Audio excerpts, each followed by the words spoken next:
여러분, 한 사람이 정말 예수님을 믿을 때 일어나는 가장 결정적이고 중요한 변화가 있죠. 최근에 아주 미국에 아주 인기 있는 그러니까 불신자인데 최근에 예수를 믿게 된 아주 인기 있는 그 교수님 한 분이 대담을 하면서 예수님을 믿는다는 것은 예수라는 존재를 믿는 것이 아니라 예수에게 나의 전부를 이제 내던지는 것이다. 그렇게 이제 표현을 하더라고요. 아마 그분이 정말 예수님을 제대로 믿으면 정말 좋을 것 같아요. 이게 내는 책마다 미국인들에게 베스트셀러가 되는 그런 교수인데, 여러분, 우리가 정말로 예수님을 믿으면 그냥 단지 생각이 바뀌고 뭔가 예수님에 대해서 인지하는 정도가 아닙니다. 예수님을 믿으면 우리 존재와 인생에 결정적이고 중요한 변화가 일어납니다. 그것은 이제 이전에는 없었던 주인이 생기는 것입니다. 진짜 주인이 나한테 생기는 거죠. 바로 예수님이 나의 몸, 그리고 내 인생의 주님, 바로 주인이 되는 것, 그것이 정말 예수님을 믿을 때 일어나는 변화입니다. 예수님이 정말 내 몸과 내 인생의 주인인가? 그거 보면 내가 정말 예수님을 믿고 있는가 아닌가를 알 수 있죠. 예수 믿기 전에는 누구라도 나한테 제일 중요한 게 뭡니까? 예수 믿기 전에 나한테 제일 중요한 거? 나 자신이죠, 나 자신. 당연합니다. 내가 제일 중요할 수밖에 없죠. 맞죠? 그런 나의 느낌, 내 욕구, 내 갈망, 나의 가치, 내가 판단하는 거, 나의 선택, 내가 하고 싶은 거, 그리고 나의 안전이 제일 중요합니다. 당연한 것입니다. 그것을 누가 방해하거나 어떤 사건이 그것을 침범하는 것은 나쁜 일이죠, 나쁜 일. 용납할 수 없는 악행이고 나쁜 짓입니다. 그러나 한 사람이 예수님을 정말 만나서 믿게 되면 이제 중요해지는 것은 내가 아니고 하나님이 됩니다. 하나님이. 왜냐하면 이제 나와 내 인생이 나의 것이 아니고 하나님의 손 안에 있는 하나님의 것이라는 사실이 믿어지기 때문입니다. 예수님을 믿게 되면 내가 중요해지지 않고 하나님이 이제 제일 중요해지는 이유는 내 존재와 인생의 모든 것이 하나님 손 안에 있다라는 사실을 알게 되고 그것이 믿어지기 때문입니다. 그래서 하나님이 제일 중요하게 되죠. 그래서 정말 예수 믿는 사람은 자신의 가장 개인적인 어떤 문제, 뭐가 있겠습니까? 은밀한 문제들, 개인적인 성적인 문제나 또 중요한 사적인 인간관계, 그것이 이제 하나님이 주인이 되는 것입니다. 조금 노골적으로 표현하면 정말 예수님을 믿게 되면 하나님이 허락하신 한 사람하고만 성적인 관계를 맺고 그가 누구라도 하나님이 주신 사람이라면 그 사람을 나의 몸처럼 반드시 사랑하게 되는 것입니다.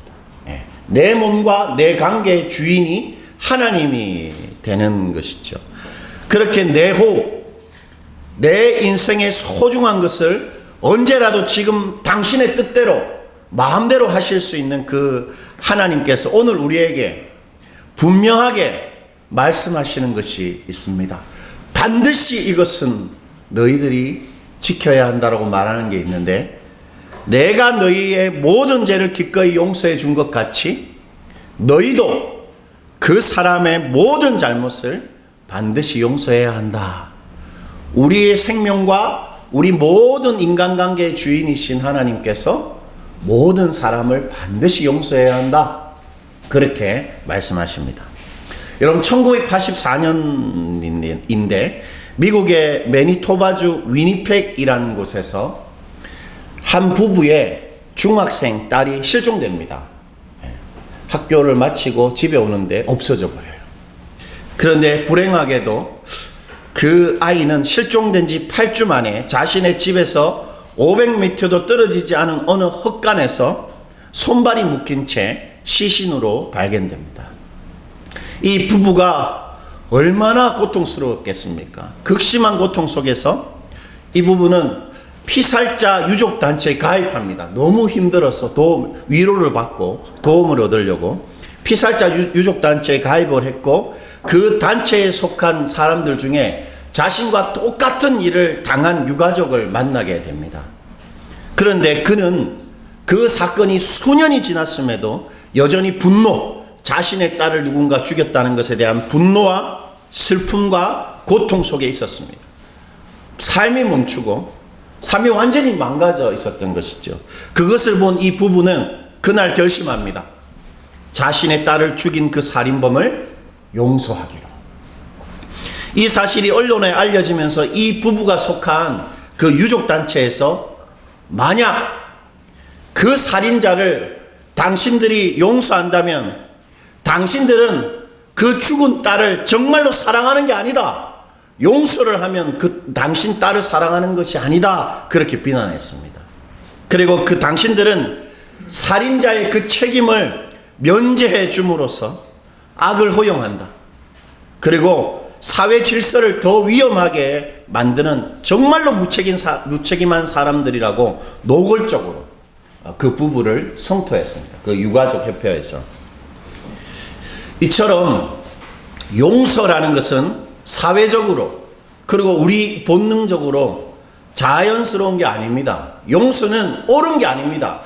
우리가 용서하면 참 좋은 느낌이 주지만 막상 우리가 악한 일을 누군가한테 당했을 때 그 사람을 용서하려고 한다면 그것은 옳은 것이 아닙니다. 용서는 어떤 면에서 잘못된 것 같습니다. 용서하면 안 되는 거죠. 용서는 자신의 자연스러운 분노, 자신의 것을 잃어버렸을 때 생기는 분노와 원한을 억누르고 그걸 외면해야 되는 것이잖아요. 그래서 용서는 심리적으로 자기 파괴적인 행동입니다. 자기 본능을 막 거스르니까. 오늘날 심리학에서는 용서는 하나의 폭력이다. 자해하는 행위다. 그렇게 말합니다. 절대로 용서를 강요하면 안 되고 그 상처를 받은 사람의 심리를 회복시키되 용서를 거론하지 말라. 그것이 오늘 심리학이 말하는 주된 논리입니다. 용서는 손해와 희생을 자기만 감수해야 하는 멍청하고 어리석은 바보 같은 짓이죠. 용서는 마땅히 처벌해야 될 잘못을 딱 눈 감아줌으로 정의를 흐리고 사회 질서를 파괴하는 무책임한 행동처럼 보입니다. 그러나 여러분, 용서는 우리 하나님의 결심입니다. 결심. 하나님은 그가 누구라도 용서하기로 결심하십니다. 그리고 하나님은 그 하나님의 결심을 우리가 꼭 이루어주기를 정말로 바라십니다. 반드시 용서하고자 하는 하나님의 그 결심이 우리를 통해 모든 사람들에게 이루어지기를 반드시 바랐습니다. 즉 용서는 그가 누구라도 우리가 반드시 해야만 하는 하나님의 결심입니다. 우리 인생을 향한 하나님의 결심, 그것은 그가 누구라도 용서하는 것입니다. 마태복음 18장 21절과 22절이 그것을 이렇게 말해주는데 우리 한번 보죠. 제가 읽어볼게요. 그때 베드로가 나와 이르되 주여, 형제가 내게 죄를 범하면 몇 번이나 용서하여 주리이까? 7번까지 하오리까? 예수께서 이르시되 내가 내게 이르노니 7번뿐 아니라 7번을 70번까지라도 할지니라. 예수님은 용서의 횟수를 이야기하죠. 횟수가 몇 번입니까? 7 곱하기 뭐죠?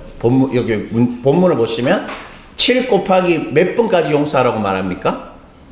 7 곱하기 70번. 그럼 몇 번이죠?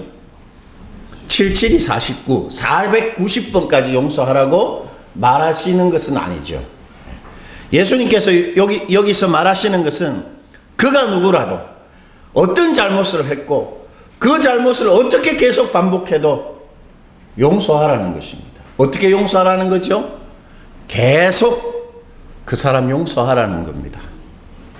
그래서 예수님 우리에게 누구까지 사랑하라고 말하셨습니까? 누구까지? 원수도 사랑하라. 그렇게 말하셨습니다. 마태복음 5장 44절인데 우리 한번 읽어볼게요. 크게. 나는 너희에게 이르노니 너희 원수를 사랑하며 너희를 박해하는 자를 위하여 기도하라. 참 읽기에는 좀 편안하지만 진짜 원수가 나타났다. 여러분, 원수하면 떠오르는 사람이 혹시 있습니까? 뭐 없을 수도 있는데, 정말 원수가 내 앞에 있다면 우리는 어떻게 해야 됩니까? 어떻게 해야 되죠? 멱살을 잡고 때리거나, 어떻게 했든지 그 사람이 이 공간에 있는 것도 싫을 정도의 사람인 거죠. 원수는 가만히 두면 안 됩니다. 그런데 예수님께서 그 원수를 사랑하라고 말합니다. 원수는 증오하는 사람인 거죠. 발로 밟아주고 싶은 그런 사람입니다. 그런 사람을 예수님 사랑하라고 말합니다. 이 사랑은 아가파오라는 말입니다. 아가파오는 친하게 대하라. 친구처럼 대하라. 원수를 친구같이 친하게 대하라. 예수님께서 그렇게 말씀하십니다. 즉 우리한테 예수님 뭐라고 말씀하시는 겁니까? 너희가 용서하지 못할 사람은 이 세상에 존재하지 않는다. 그 말입니다. 원수까지 사랑하라고 하셨는데 용서하지 못할 사람은 존재하지 않는다. 예수님 그렇게 말하신 것이죠. 그런데 예수님 여기서 조금 더 나아가십니다. 여기까지도 우리한테 너무 벅찬데 여기 더 나아가세요. 마태복음 18장 35절입니다. 우리 한번 읽어볼게요. 너희가 각각 마음으로부터 형제를 용서하지 아니하면 나의 하늘 아버지께서도 너희에게 이와 같이 하시리라. 하나님이 딱 보시면서 누군가가 용서를 했어요. 어떤 사람을. 그때 그래 바로 그게 진짜 용서야. 이렇게 말하시는 용서는 핵심이 뭐라는 겁니까? 무엇으로부터 용서해야 되지요? 마음입니다. 마음으로부터 용서한다는 말은 어떤 거냐면 이런 겁니다. 그 사람을 이제 마음으로 어떻게 해요? 미워하지 않는 겁니다. 그 사람의 잘못을 이제 마음에서 없애버리는 것입니다. 그 사람으로 인해 생긴 문제와 내 인생의 아픔으로 인해 생긴 그 앙심이 내 속에서 완전히 사라져야 된다는 겁니다. 그래야 용서가 된다. 하나님께서 우리에게 말씀하시는 것입니다. 요컨대 하나님은 우리에게 그가 누구라도 어떤 잘못을 했더라도 그를 반드시 무엇으로 용서해야 된다고요? 마음으로 용서해야 하고 그 마음으로부터의 용서가 가능하다. 그렇게 말씀하시는 것입니다. 자, 그렇다면 물어봅시다. 우리가 왜 그렇게 반드시 용서해야 됩니까?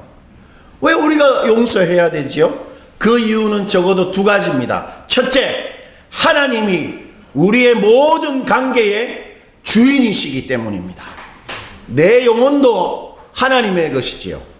내 심장도 이렇게 계속 뛰고 있는 이 심장도 하나님의 것이고, 사실 내 자녀들, 아이들도 하나님의 것입니다. 내 앞날에 어떤 일이 일어날 것도 다 하나님의 것이라면 내가 누군가 만나서 관계하는 모든 사람의 그 관계도 누구의 것입니까? 하나님의 것입니다. 즉 우리가 그 사람을 대하는 마음가짐, 그 사람에 대한 태도와 말, 행동은 언제나 하나님의 것입니다. 하나님의 것. 저는 되게 이렇게 제 기준에 맞지 않은 어떤 사람, 어떤 행동이나 뭐 불친절함이나 무례함 이런 것들을 용납하지 못합니다. 그래서 얼마나 많은 사람들에게 제가 바른 말을 하고 그 화를 내고 그렇게 하면 안 된다 이렇게 많이 말해왔습니다. 저는 그것이 저의 스타일, 저의 생겨먹은 성정, 내가 가지고 있는 성격이라고 생각했는데 그것은 이제는 그것이 죄라는 생각이 분명히 듭니다. 왜냐하면 그 사람을 대하는 태도는 나의 성격의 문제가 아니고 하나님의 것이기 때문입니다. 만약 내가 그 사람을 용서하지 않고 그 사람을 내 인생에서 제외시키고 내가 그 사람에게 분노를 계속 품고 미움을 가지고 심지어 복수까지 한다면 하나님이 아니라 내가 주인 역할을 하는 것입니다. 내가 주인 역할을 하는 것이죠.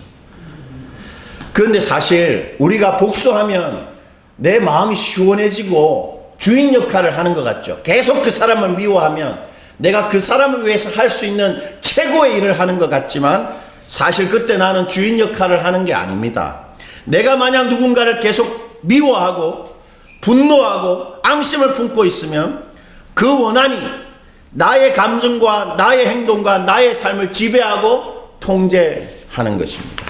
만약 누군가를 미워하고 막 원한이 내 마음에 주도적인 감정을 만들어낸다면, 그래서 원한 때문에 그 사람을 계속 미워하고 생각만 하면 막 이가 갈리고 원통한다면, 원한이 나로 하여금 어떤 행동을 하게 하는 것이죠. 그때는 하나님이 주인이 아니고 그 나쁜 사람과 그 나쁜 사람에 대한 나쁜 사람의 행동이 나의 주인이 되는 것입니다. 그래서 내 존재와 내 인생이 그 원한으로 인해 상하고 병들게 되는 것이에요.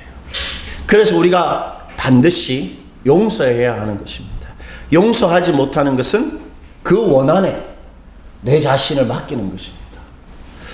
그리고 우리가 반드시 용서해야 되는 두 번째 이유는 모든 관계의 주인이신 하나님이 그 사람을 기꺼이 용서하기 때문입니다. 모든 우리의 관계의 주인이신 하나님께서 그 사람을 기꺼이 용서하시기 때문에 우리도 용서해야 되는 것이죠. 인도의 선교사인데 클레이디스라는 선교사님은 남편과 어린 자녀들과 함께 인도의 극빈 지역의 병원과 가정에서 나병 환자입니다. 나병 환자를 섬기는 의료 선교사였습니다. 그런데 1999년 1월에 인도의 반기독교 폭도들이 그녀의 남편과 10살 그리고 6살 어린 두 아들을 교회 마당에서 산채로 불태워 죽였습니다. 지금도 인도 북동부 쪽에서는 이런 식으로 그리스도인들을 죽이고 있습니다. 목을 자르거나 불태워 죽입니다. 며칠을 이 비탄 속에서 숨 쉬는 것조차 힘들어 했던 이 여자 선교사 글레이디스는 떨리는 목소리로 자신의 선교팀에게 이렇게 말합니다. 이 일을 저지른 사람이 누구든지 우리 용서합시다. 제가 인도로 가지고 온 기쁜 소식이 이것이니 모든 죄가 예수 그리스도를 통해 사해진다는 것입니다. 그녀는 자신의 말 그대로 그 끔찍한 장소를 떠나지 않습니다. 자기의 아들과 남편이 불태워 죽은 그 병원을 떠나지 않고 자신의 하나 남은 딸과 함께 똑같은 곳에서 똑같은 인도 사람들을 계속 섬겼습니다. 여러분, 그녀가 어떻게 그 원수 같은 사람들을 분노하지 않고 불안해하지 않고 자기도 또 죽을 수 있는데 두려움 없이 용서할 수 있었겠습니까? 그것은 하나님이 그 인도 사람들을 기꺼이 용서하시기 때문입니다. 우리가 잘 아는 구약의 요셉도 그 사실을 이렇게 말했는데 창세기 50장 17절과 19절입니다. 우리 한번 읽어볼게요. 우리 죄를 이제 용서하소서 하며 요셉이 그들이 그에게 하는 말을 들을 때에 울었더라. 요셉이 그들에게 이르되 두려워하지 마소서 내가 하나님을 대신하리이까. 이것이 글레디에스 선교사하고 똑같은 말입니다. 내가 하나님을 대신하리이까. 자신을 죽이려고 했잖아요, 요셉의 형들이. 그리고 자신을 노예로 팔아버린 그 친형들에 대한 요셉의 이 말은 이런 것입니다. 하나님이 형님들 용서하시는데 제가 뭐라고 형님들을 용서하지 않겠습니까? 그렇게 말하는 것입니다. 요셉, 그리고 조금 전에 그 인도의 글레이디스 선교사님은 하나님이 내 모든 관계의 주인이시고 또 그 하나님이 모든 사람들을 기꺼이 용서하시는 분이심을 정말 믿었던 것입니다. 이처럼 우리의 모든 관계의 주인이신 우리 하나님이 우리가 만나는 모든 사람을 기꺼이 용서하시기에 우리가 그가 누구라도 반드시 마음으로 용서하는 것입니다. 자, 이제 제일 중요한 물음이죠. 그러면 그렇다면 우리가 어떻게 그 나쁜 사람을 마음으로 용서할 수 있습니까? 여러분, 아까 살펴본 것처럼 하나님의 용서의 핵심은 뭐였죠? 마음이지요. 마음으로부터의 용서입니다. 마음으로부터 용서한다는 것은 아까 말했지만 쉽게 말하면 이런 거잖아요. 그 사람에 대한 분노와 미움과 엉어리와 원한이 사라지는 겁니다, 마음에서. 그리고 이제 그 사람의 잘못, 내 속에도 생각지 않고 누구를 만났을 때 그 사람을 언급하면서 그 사람의 잘못을 말하지 않는 것입니다. 그 사람에 대해서 잘못된 걸 말하지 않는 것입니다. 그리고 그 사람이 어떻게 해요? 잘 되기 바라는 걸 마음으로. 그리고 그 사람을 친구처럼 친절하게 대하는 것입니다. 그게 마음의 용서입니다. 한번 생각해 보십시오. 내가 용서해야 될 사람 한번 떠올려 보십시오. 그 사람을 그렇게 대할 수 있겠습니까? 하나님은 바로 그러한 용서를 우리에게 바랍니다. 너희가 각각 마음으로부터 형제를 용서해야 한다고 말하지요. 여러분 어떻습니까? 그게 가능할까요? 마음의 용서가 정말 가능합니까? 우리가 그 두 가지를 한번 살펴볼게요. 마음으로부터의 용서의 절정은 바로 예수님의 십자가입니다. 예수님은 십자가 위에서, 하나님은 예수님의 십자가 위에서 우리를 마음으로 용서하셨는데요. 사도는 그것을 이렇게 표현하고 있습니다. 로마서 5장 10절인데 우리 이것도 한번 읽어볼게요. 우리가 원수 되었을 때에 그의 아들의 죽으심으로 말미암아 하나님과 어떻게 해요? 화목하게 되었은즉. 하나님에게 우리는 본래 뭐였습니까? 보니까 우리가 뭐였을 때? 원수입니다. 원수는 어떻게 해야 되죠? 죽여야 됩니다.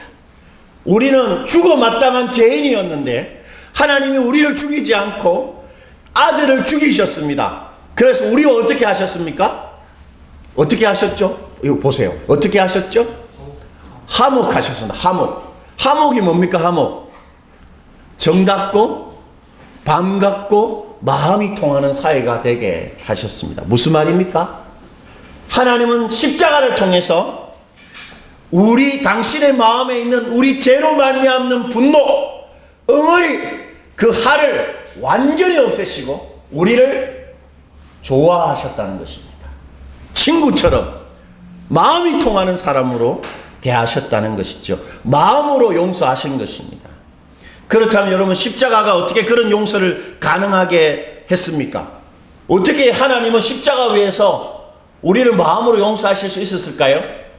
그것은 우리 존재와 우리의 죄를 하나님이 분리시켰기 때문입니다.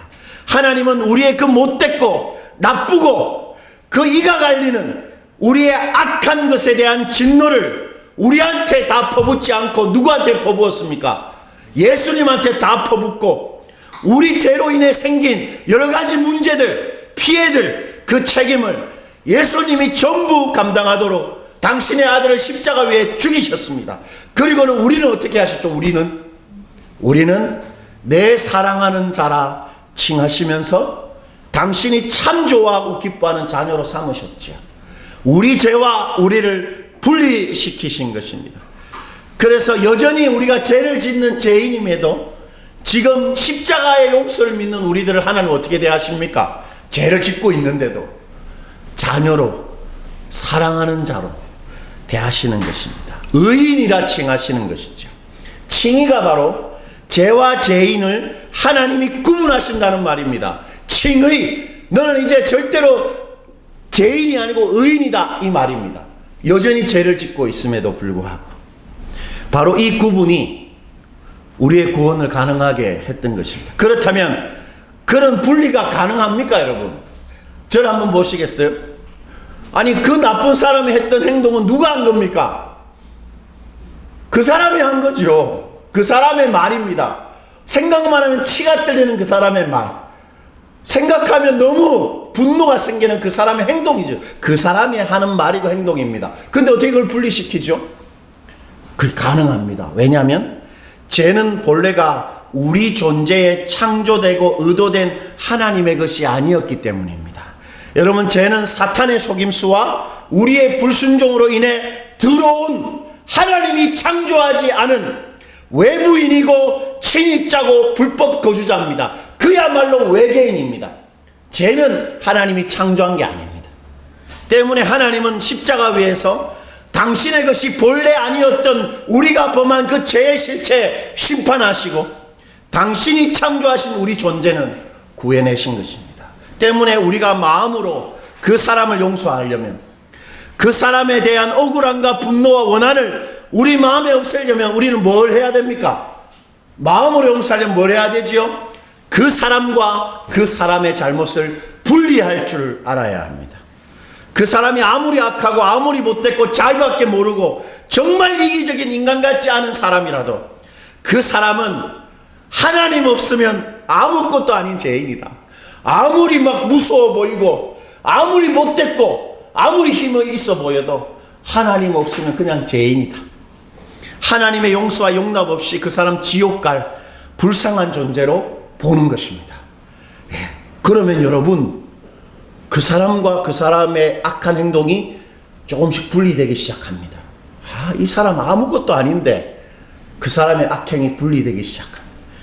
그리고 그 사람이 행한 나쁜 일, 그 사람의 행한 나쁜 짓을 하나님의 처분에 맡깁니다.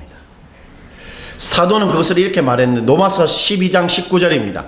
여러분, 약간 조금 어려워지지만 우리 한번 집중해 보십시다. 한번 읽어볼게요. 내 사랑하는 자들아, 너희가 친히 원수를 갚지 말고 하나님의 진노하심에 맡기라.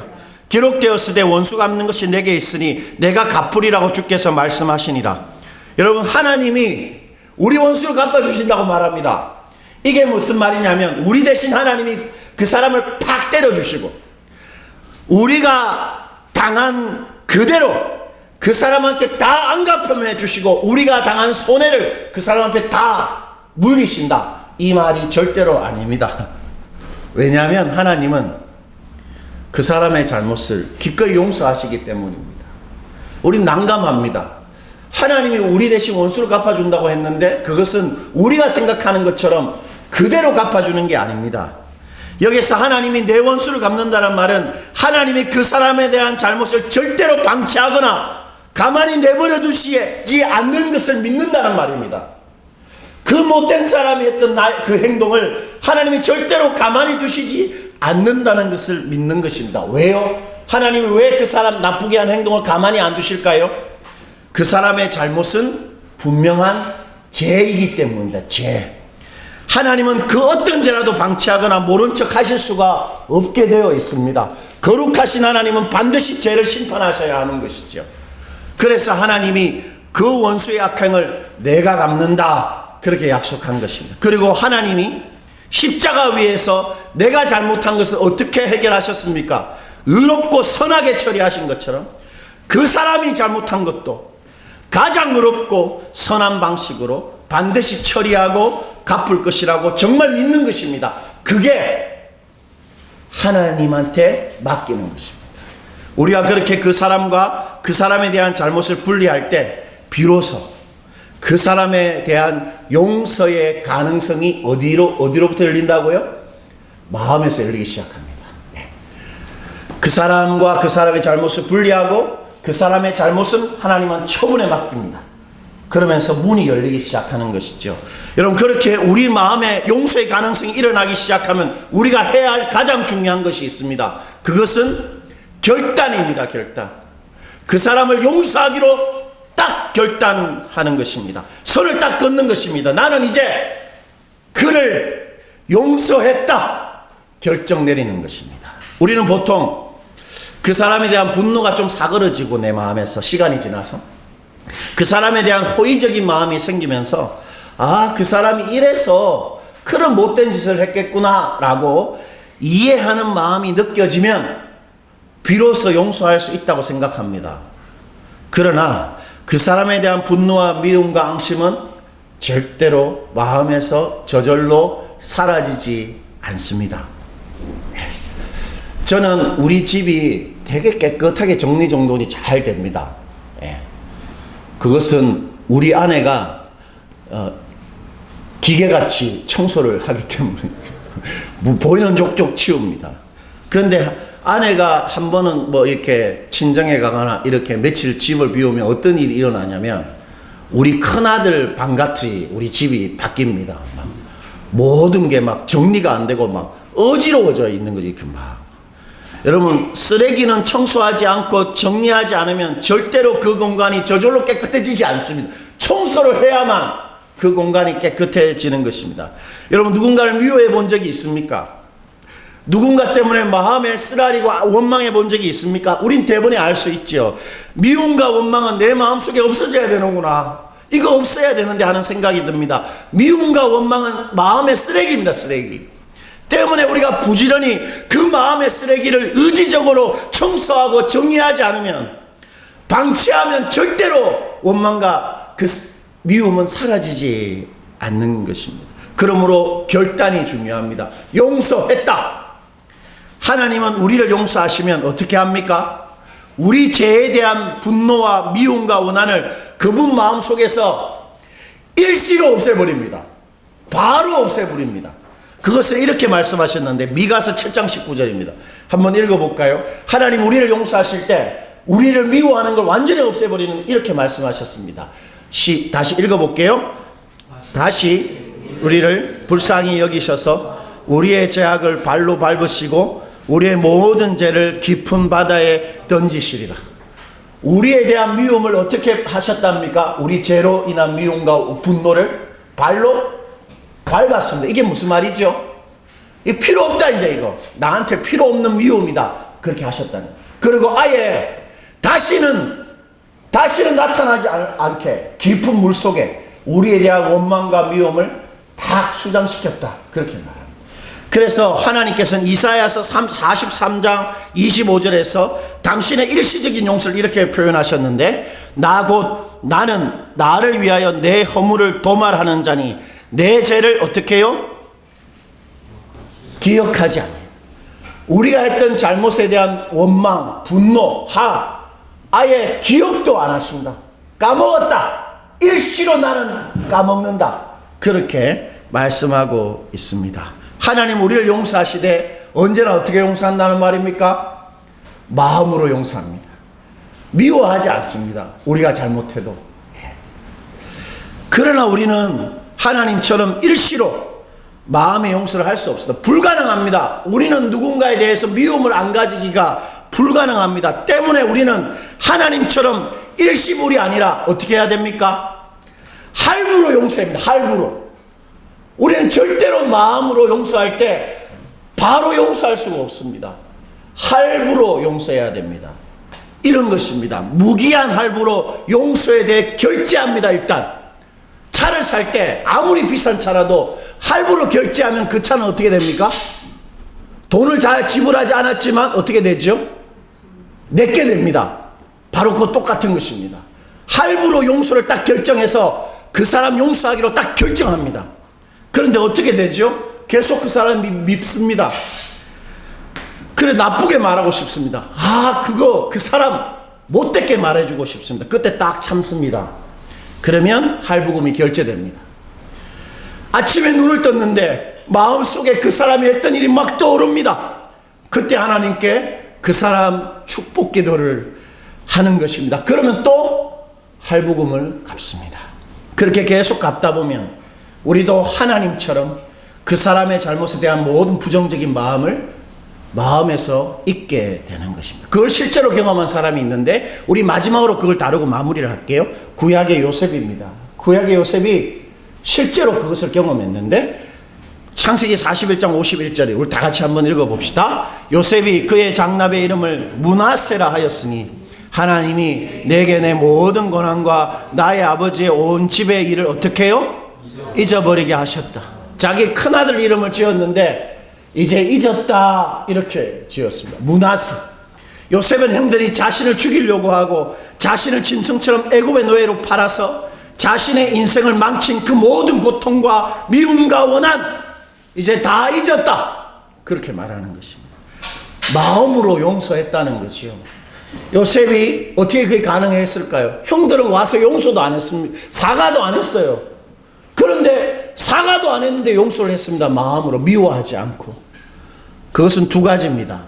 첫째는 하나님이 형들이 나를 애굽에 팔 때 그거 허용하셨고 하나님이 그것을 주도하셨다라고 믿은 것입니다. 여러분 창세기 45장 8절에서 요셉은 그것을 이렇게 말합니다. 한번 보시죠. 나를 이리로 보낸 일은 당신들이 아니요 누굽니까? 하나님입니다. 하나님이 형들의 그 악한 일을 이미 다 알고 있었고 형들의 그 악하고 나쁜 일을 나한테 허락하셨다. 그 일이 하나님의 손 안에 있었다 받아들이는 것입니다. 그 사람이 못되게 나한테 했던 그 말과 행동 하나님이 허락하신 것이다. 그러므로 나는 그거 받아들이겠다 이 말입니다. 그리고 두 번째는 하나님이 그 사람이 어떤 나쁜 짓을 해도 결국 그거 나한테 유익이 되도록 선으로 바꾸실 것을 믿는 것이죠. 그것이 바로 창세기 50장 20절인데 우리 이거 크게 한번 읽어볼게요. 당신들은 나를 해하려 하였으나 하나님은 그것을 선으로 바꾸사 오늘과 같이 많은 백성의 생명을 구원하게 하시려 하셨나니 하나님이 그 원통하고 억울하고 고통스러운 그 일, 그 사람이 했던 그 나쁜 말과 행동 결국 선으로 바꾸실 것이다. 바꾸셨다. 그렇게 말하는 것입니다. 요셉은 오랜 시간을 두고 형들에 대한 그 미움과 원한을 그런 식으로 다루어내었고 다 잊고 마음으로 용서할 수 있었던 것입니다. 우리도 할 수 있습니다. 하나님이 그 사람이 그 나쁜 짓 할 때 이미 다 알고 그 일 나한테 허락하셨다. 하나님이 나한테 허락하셨으니 내가 받아낼 것이고 받아내야 한다. 그것입니다. 그리고 하나님은 그 사람이 그 나쁘게 한 거 나에게 결국 선이 되게 바꾸실 것이다. 나는 그거 정말 믿고 그 사람 이제 미워하지 않기로 결정하고 축복할 것이다. 그럴 때 우리 마음속에서 그 사람을 미워하지 않고 용서하는 마음으로부터 용서가 가능해지는 것입니다. 말씀을 맺겠습니다. 저는 불친절에 민감하고 무례한 사람을 좀처럼 용납하지 않습니다. 저는 정말로 공격적입니다. 정말로 저는 공격적이라는 생각이 듭니다. 만약에 힘이 세 보이는 사람이 있으면 저는 절대로 그냥 싹 지나가지 않고 오히려 그 사람 앞에 딱 맞습니다. 대부분 저 앞에서 다들 주눅이 들거나 쫄았기에 뭐 사건은 없었는데 저는 공격적입니다. 상당히 공격적이죠. 전에는 그것이 아까 말한 것처럼 나의 천성이겠거니 생각했습니다. 그러나 이제는 모든 것이 죄라는 것을 알겠습니다. 다 죄입니다. 그런 점에서 그가 누구라도 용서할 수 있고 반드시 그를 용서해야 한다는 예수님의 말씀은 저에게 그 어떤 불철전, 그 어떤 무례함에도 마음의 영향을 받지 않는 힘을 주고 자유를 줍니다. 누가 어떤 잘못을 해도 내가 결국은 그를 용서할 수 있겠다라는 힘, 그 자유를 우리한테 주는 것입니다. 우리 모두 쉽지 않겠지만 매일 용서를 배우고 연습합시다. 그리고 기도함으로 그 용서의 힘과 자유를 누리는 그런 하나님의 용서의 결심을 그 사람한테 딱 보여주는 그런 용서의 사람들로 이 세상을 살아가십시다.